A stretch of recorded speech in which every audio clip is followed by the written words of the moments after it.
Je refuse de faire mon deuil. Je veux que les gens comprennent que je refuse de faire mon deuil. Ça, c'est une phrase que j'entends très régulièrement.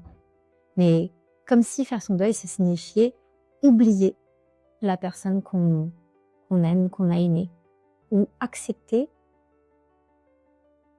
la mort, la légitimer. Mais c'est pas du tout ça. Le deuil, qu'on le veuille ou non, ça se fait naturellement, ça se vit, ça se ressent, c'est quelque chose qu'on traverse et qui s'impose à nous.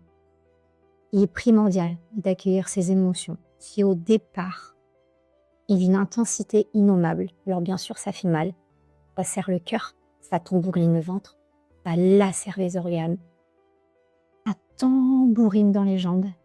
Mais avec le temps, le cœur cicatrise petit à petit. On ne veut pas dire qu'il n'y aura plus jamais de douleur. On ne veut pas dire qu'elles vont souffrir plus jamais, mais ça atténue en termes d'intensité. Les étapes du deuil, elles vont se succéder. La tristesse, la colère, le marchandage, le déni. Tu ne vas peut-être pas tout vivre et tu vas peut-être en vivre certaines plusieurs fois. Et c'est ok, c'est normal. Il n'y a pas de cases dans lesquelles rentrer. Bien entendu, chaque perte est différente. Ton expérience, ton vécu, ta personnalité, les circonstances du deuil vont impacter fortement ton chemin de deuil. Mais tel que je le dis d'ailleurs, le deuil, c'est un chemin. Un chemin n'a pas de fin. Un chemin n'est pas plat, n'est pas linéaire. Tu n'es pas seul. Il n'y a pas de règles.